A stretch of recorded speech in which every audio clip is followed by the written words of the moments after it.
কথায় বলে পুজো সকলের, কিন্তু সত্যি কি পুজোটা সকলের? মানে কথাটা তো জানোই অনেক পুরোনো দিনের।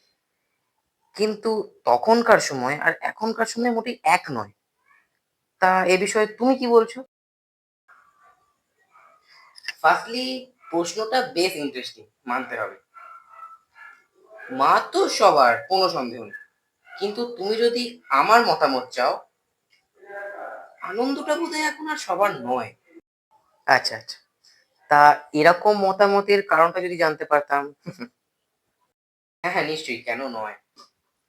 আমার গুরুজনদের কাছে শোনা, তাদের নাকি ছোটবেলায় একটাই জামা হতো, আর তারা সেটা পরেই আনন্দ করে বন্ধুদের সাথে পুজোর 4টে দিন কাটাতো।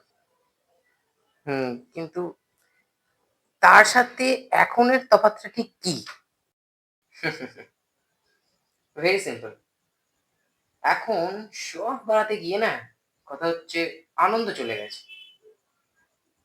বন্ধুটা মিট করলে হয়ে গেছে শার্ট আর জুতো ব্র্যান্ডেড তো, হাতে কি স্মার্ট ওয়াচ, যেটা দিয়ে ছবি তুললি ওটা কি আইফোন, এইগুলো। বন্ধুটা যে কাছে এসেছে সেটা কোনো ম্যাটারই করে না। ম্যাটার হয়ে গেছে বন্ধুর সাথে সাথে কি কি কোম্পানিগুলো কাছে এসেছে।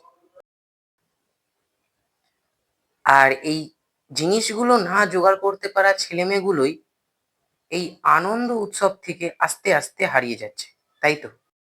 হুম, একদমই তাই।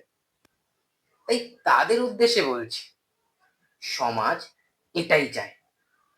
তাই বলছি, একটা পুজো না বাড়িতে বসে দেখো, যে কে তোমার জিনিস নয়, তোমাকে খোঁজে, তোমায় ফোন করে বলবে, কিরে কোথায়, তোকে ছাড়া পুজো জমে, আপসেটনেস ছাড় ভাই, চল একসাথে ঘুরে আসি। তাই মনকে শক্ত করো, আর এই একটা বছর না দারুণ ভাবে কাজে লাগাও।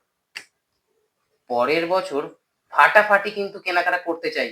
একদম একদম, লাখ টাকার কথা।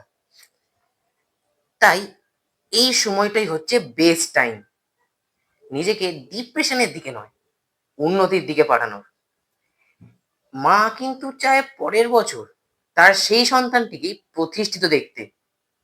তাই নিজের 100% লাগিয়ে দাও বস। সাকসেস তুমি পাবেই, একদিনে নয়, কিন্তু একদিন তো হবেই। তো সকলকে জানাই শুভ বিজয়া।